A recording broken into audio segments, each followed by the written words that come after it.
आज हम सभी जो स्टूडेंट्स मेरे सुन रहे हैं उनका स्वागत है। मैं फिर वही बात कहूँगा कि जो इतिहास के लिए नितांत आवश्यक चीज है उससे मैं आपको अवगत कराऊंगा आज के दिन भी, और जिसके साथ साथ यह भी संपादित होता जाएगा कि किस प्रकार से हमारी विरासत, प्राचीन भारतीय विरासत हम लोगों के लिए वर्तमान में एक पथ दर्शक के रूप में साबित होगी। मैं अपनी बात जातक कथा से शुरू करना चाहता हूं, जिसमें कि बुद्ध एक कुटिया में विराजमान थे। लोग उनके पास आ और जा रहे थे, लेकिन जो लोग जाते थे वे बड़े दुखी मन से बुद्ध की कुटिया में प्रवेश करते थे, और जब वे निकलते थे तो बड़े प्रसन्न चित्त भाव में निकलते थे। इस चीज को बैठ करके, इस दृष्टांत को दूर बैठा हुआ एक निर्धन, जो प्रत्येक तरह से निर्धन था, देख रहा था। और जब सभी लोग चले गए तो वो बुद्ध के पास गया और बुद्ध से पूछता है कि महाराज, बड़े आश्चर्य की बात है कि आपके पास लोग दुखी मन से आते हैं और जब कुटिया से आपकी बाहर निकलते हैं तो बड़े प्रसन्न चित्त भाव से निकलते हैं। तो बुद्ध ने कहा कि मैं उनको एक ही विधा बताता हूं, और वह है दान देने की प्रवृत्ति। आप जितना ज्यादा दान देंगे उतना ज्यादा आपका जीवन सुखमय होगा। इस प्रकार से बुद्ध ने उस निर्धन को बताया। तो निर्धन ने कहा कि मेरे पास देने के लिए तो कुछ नहीं है महानुभाव, मैं तो निर्धन व्यक्ति हूं, मैं किसी को क्या दे सकता हूं। तो बुद्ध ने कहा, बड़ा संतोषजनक उत्तर दिया और कहा कि नहीं, तुम्हारे पास अभी बहुत कुछ है।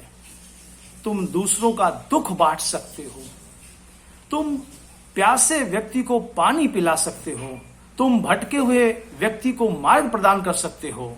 तो इस प्रकार से तुम करोगे तो तुम्हारा भी जीवन सुखमय हो जाएगा। कहने का आशय यह है कि हमारा जो कि प्राचीन भारतीय सांस्कृतिक धरोहर है, इन्हीं मूल्यों पर स्थापित है, और इन्हीं मूल्यों को हमें अपना बुद्ध के द्वारा दिया गया अमूल्य वरदान मानते हुए हमें अपने को आगे बढ़ाने का प्रयास करना है। मैं आपको, जो छात्र नए हैं, इस चीज को नहीं जानते होंगे कि हमारा जो काल विभाजन है, जिसको कि कालक्रम या इंग्लिश में क्रोनोलॉजी कहते हैं, वो कई हिस्सों में विभक्त हो चुका है। और उस समय में जब भी मैं किसी भी ऐतिहासिक घटना का उल्लेख करता हूं तो समझ लीजिए कि निश्चित रूप से अपने को किसी न किसी काल में पाता हूं। अभी मैंने एक घटना का उल्लेख किया जो कि 6ठी शताब्दी ईस्वी पूर्व की घटना है, जिसको कि हम किसी न किसी काल में अपने आप को स्वतः पाते हैं। डॉक्टर रमेश चंद्र मजूमदार साहब ने जो काल का विभाजन किया है वो बड़ा विचित्र किया है।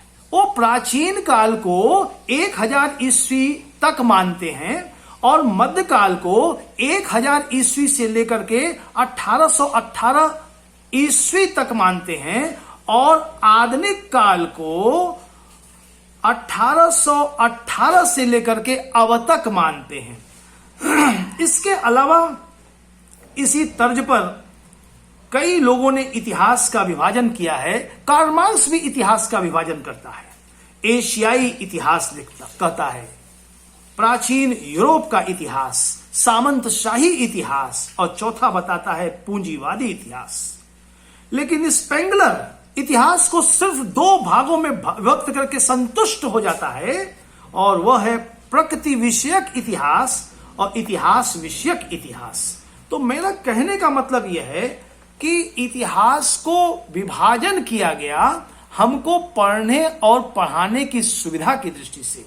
मैंने उस दिन भी आपको बताया था, मैंने एक यजुर्वेद का आपके समक्ष हवाला रखा था, जिसमें बताया था मैंने आपको, उसकी पुनरुक्ति फिर से इसलिए कर देना चाहता हूं ताकि आपके हृदय में यह चीज स्थापित हो जाए। यजुर्वेद का 11/20वां श्लोक आपके सम्मुख हिंदी का रूपांतर करके रखना चाहूंगा, जिसमें सबसे पहले जब मनुष्य उत्पन्न हुआ था इस पृथ्वी पर जिस दिन इस अमृत मानव ने अपने नेत्र खोले, उसी दिन से उस मनुष्य ने अपने आप को असहाय पाया। क्यों असहाय पाया? क्योंकि वह हिरण के बच्चे के समान चौकड़ी भर नहीं सकता था, दौड़ नहीं सकता था। इसके अलावा पक्षियों के समान वो उड़ नहीं सकता था, मछलियों के समान उसके पास तैरने का सामर्थ्य था ही नहीं, बंदरों के समान एक पेड़ से दूसरे पेड़ पर वह जा ही नहीं पाता था, और दीमक चींटियों के से भी वह मूर्ख और प्रतिभाहीन था, पृथ्वी पर असहाय अवस्था में पड़ा हुआ था। तभी उसके कानों में एक शब्द गुंजरित हुआ जिसका भाव था, हे मर्द, तू अपने को छोटा मत समझ, तू विशाल है, विस्तृत है, धौ लोक तेरा पृष्ठ है, पृथ्वी तेरा राजाश्रय है, अंतरिक्ष तेरी आत्मा है, समुद्र तेरी योनि है, खुले हुए नेत्र से तुम इस संसार को देख, और तू ही समस्त परिस्थितियों को पर विजय प्राप्त करने का सामर्थ्य रखता है। इस प्रकार से हम देखते हैं कि मनुष्य का प्रादुर्भाव हुआ, और इसके बाद हम देखते हैं कि प्रागैतिहासिक आया। बहुत संक्षेप में मैं आपको यहां पर इसका दृष्टांत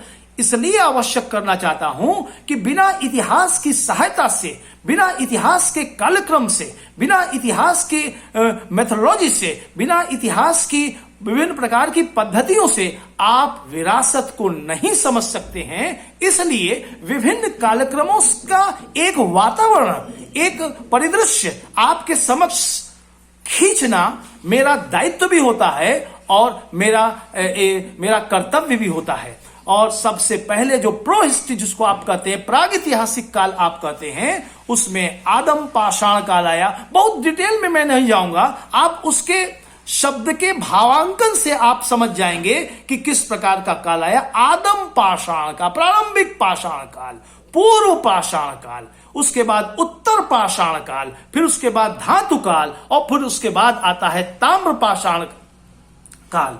अब इसके बाद एक नया नाम आता है जिसको कि आप जानते भी हैं, सिंधु घाटी की सभ्यता, जिसको कि मान्य रूप से 3200 ईस्वी पूर्व बताई गई है, जबकि जॉन मार्शल महोदय इसे 3250 से लेकर के 2750 ईस्वी पूर्व तक बतलाते हैं। इसके अलावा व्हीलर महोदय ने 2500 ईस्वी पूर्व से लेकर के 1500 ईस्वी पूर्व तक की इसकी काल गणना सिंधु घाटी की सभ्यता की किया है।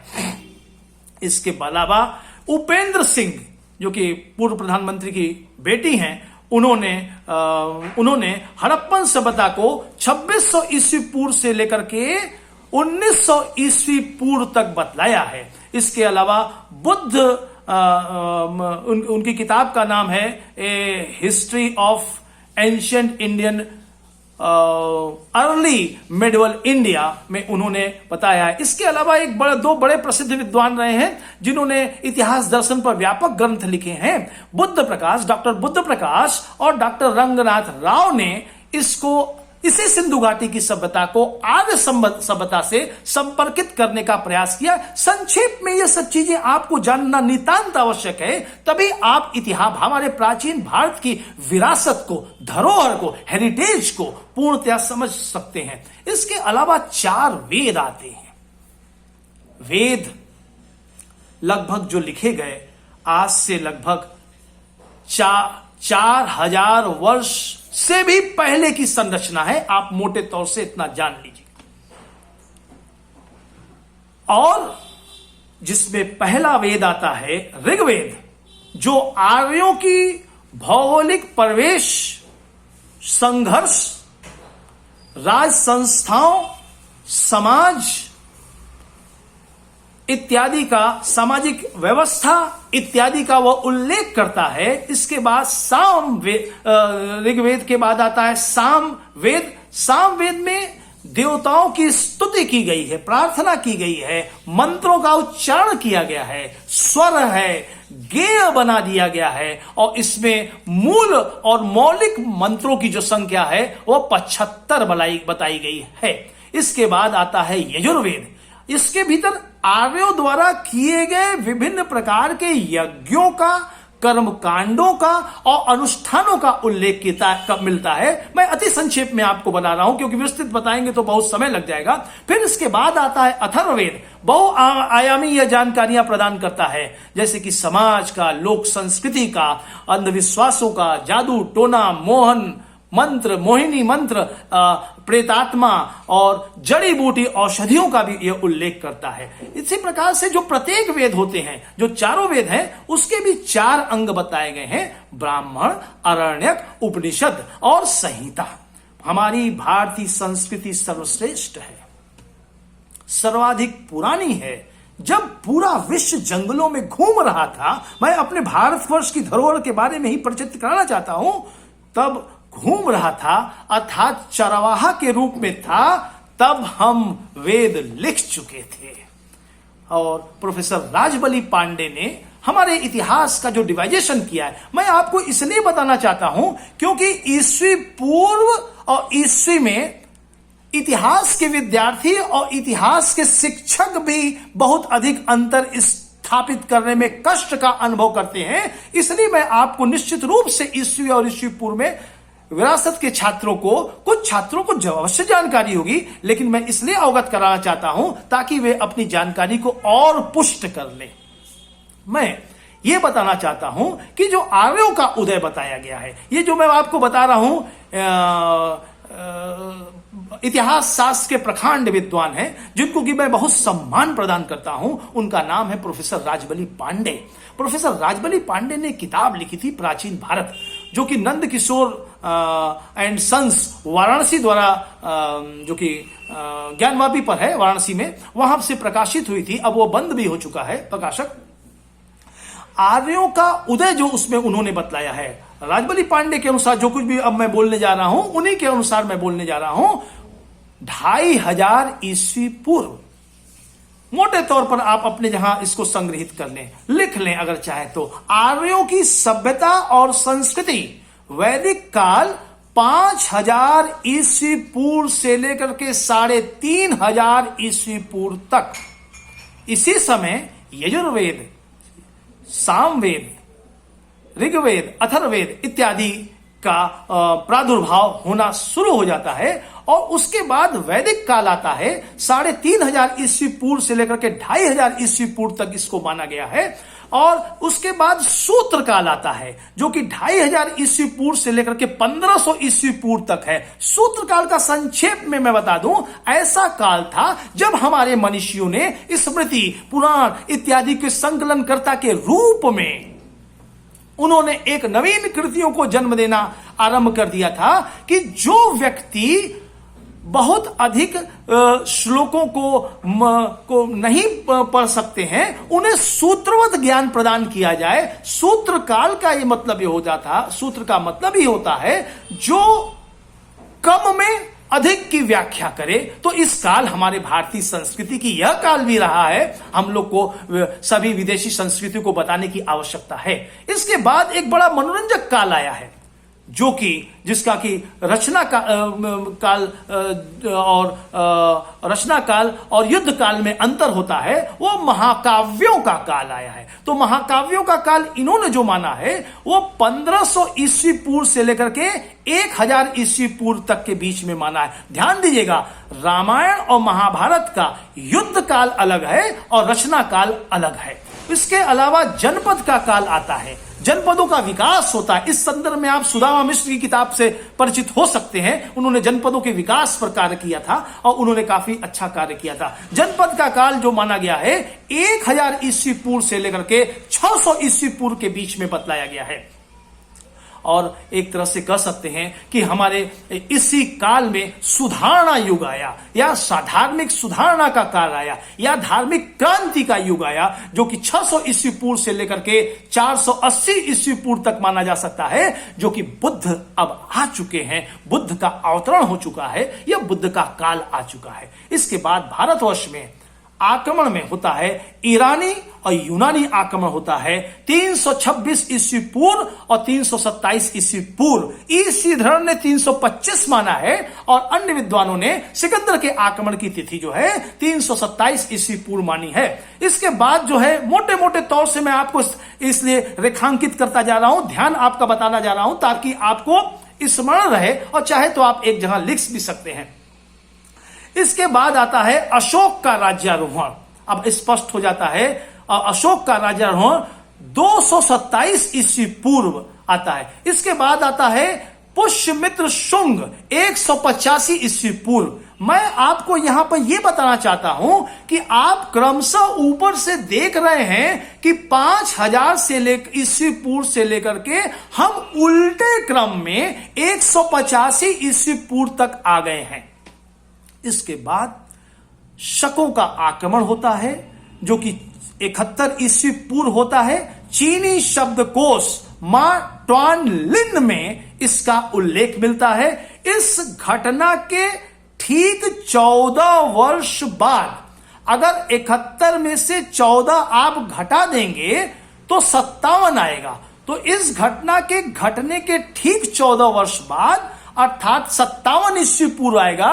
मोटे तौर से एक वर्ष इतिहास में आगे पीछे माना जाता है, उस आधार पर 58 वर्ष भी कह सकते हैं। इस समय शक संवत यानी विक्रमादित्य ने शकों को उज्जैनी से खदेड़ करके विक्रम संवत का प्रवर्तन किया था, प्रारंभ किया था। विक्रम संवत की स्थापना 135 वर्ष बाद शकों ने भारत पर जब दूसरा आक्रमण किया, अवंती पर अधिकार करके 78 ईस्वी शक संवत चलाया। फिर अब 78 ईस्वी या पुनः हम 71 ईस्वी पूर्व पर आ जाए जहां पर मैंने आपको छोड़ा था। तो 71 ईस्वी पूर्व से लेकर के 50 ईस्वी पूर्व, फिर उसके बाद नीचे और क्रमशः आएगा, आप जानते हैं 50 से 25 ईस्वी पूर्व आएगा, फिर 10 ईस्वी पूर्व आएगा, फिर 1 ईस्वी पूर्व आएगा। मैं आपको यही ध्यान देना चाहता हूं कि 1 ईस्वी पूर्व के पश्चात फिर 1 ईस्वी आएगा और फिर उसके बाद 1 2 3 4 5 6 7 8 9 10 ईस्वी आएगा, फिर 100 ईस्वी आएगा। तो मैं आपको कुल मिलाकर के यही बताना चाह रहा था कि किस प्रकार से हम ईस्वी पूर्व से ईस्वी में आए। इसके बाद 150 ईस्वी, फिर उस ईस्वी, फिर उसके बाद अब आप देख रहे हैं कि यह बढ़ रहा है 200 ईस्वी, फिर उसके बाद 300 ईस्वी, फिर इसके बाद 275 ईस्वी। अब यही 275 ईस्वी में गुप्त साम्राज्य का प्रादुर्भाव होता है।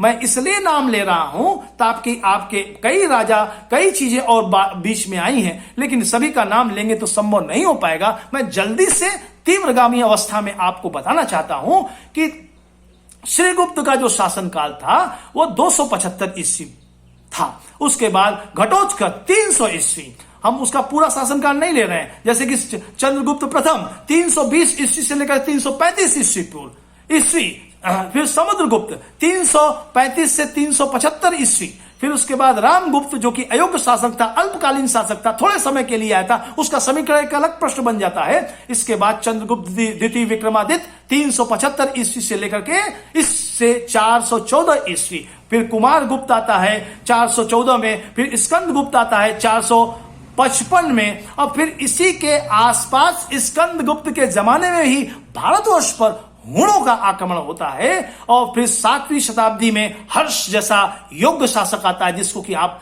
अच्छी तरह से जानते होंगे, कई बार आपने अशोक और हर्ष का नाम सुना होगा। फिर राजपूत युग आ जाता है 600 ईस्वी पूर्व से लेकर 600 ईस्वी से लेकर के 1200 ईस्वी तक। दास वंश आता है, इल्तुतमिश आता है, रजिया सुल्तान आती है, बाबर आता है, हुमायूं आता है, अकबर आता है, यानी कि 1500 ईस्वी शुरू हो जाता है। फिर बहादुर शाह जफर आता है जो कि एक मान्य तिथि है, आप जानते हैं 1857 में आता है।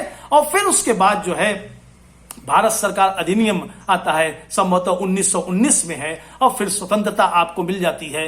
तो वो मिलती है 1947 में, और उसके बाद से लेकर के आप आज तक सारी चीजों को पढ़ते और समझते चले आ रहे हैं। तो इस तरह से हम एक युग का के बारे में आपको बता रहे हैं, और मोटे तौर से हमारे प्रोफेसर राकेश पांडे सर बड़ी अच्छी तरह से कुछ चीजों को जानते हैं, और वो विशेष रूप से वैदिक सभ्यता के बारे में, सतयुग के बारे में। तो हमारे यहाँ जो एक युग भी चला था, कई युग और वैमनस्व हुए हैं, जिसमें एक युग में जो चला उसमें कि कृतयुग जो आया उसको कहते हैं कृतयुग बराबर सतयुग भी कुछ लोग कहते हैं, कुछ लोग कृतयुग को सतयुग से अलग करते हैं, लेकिन आप मान सकते हैं सतयुग पहले आया। सतयुग का मतलब होता है सत्य का युग, ऐसा युग जिसमें सत्य का वर्ण किया गया हो, वो एकदम निष्कलंकित युग उसको आप मान सकते हैं। उसके बाद आया त्रेता, जिसको कि आप रामायण काल में आप रामायण से संबंधित आप मान सकते हैं,